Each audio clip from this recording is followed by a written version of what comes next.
আসসালামু আলাইকুম। এক লোক ছিল, নাম রাশেদ। বাইরে থেকে তাকে খুব ধার্মিক মনে হতো। প্রতি বছর কুরবানি দিত, মানুষকে মাংস বিলাত। কিন্তু একটা গোপন বিষয় কেউ জানত না। তার ব্যবসার বড় একটা অংশ চলত সুদে টাকায়। কুরবানির আগের দিন রাশেদ বাজারে গেল। অনেক খোঁজাখুঁজির পর সবচেয়ে সুন্দর আর দামি গরু কিনল। লোকজন বলছিল, মাশাআল্লাহ, কি সুন্দর কুরবানি!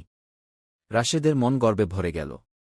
সে মনে মনে ভাবল, এবার সবাই বুঝবে আমি কত বড় দানশীল। সেই রাতে রাশেদ ঘুমিয়ে পড়ল। হঠাৎ সে এক অদ্ভুত স্বপ্ন দেখল। বিশাল এক ময়দানে অসংখ্য মানুষ দাঁড়িয়ে আছে। কেউ হাসছে, কেউ কান্না করছে। হঠাৎ একজন ফেরেশতা তার কুরবানির গরুটি সামনে, কিন্তু আশ্চর্য, গরুটি ধীরে ধীরে কালো ধোঁয়ায় পরিণত হয়ে গেল। রাশেদ ভয় পেয়ে বলল, এটা কেন হল? আমি তো আল্লাহর জন্য কুরবানি করেছি।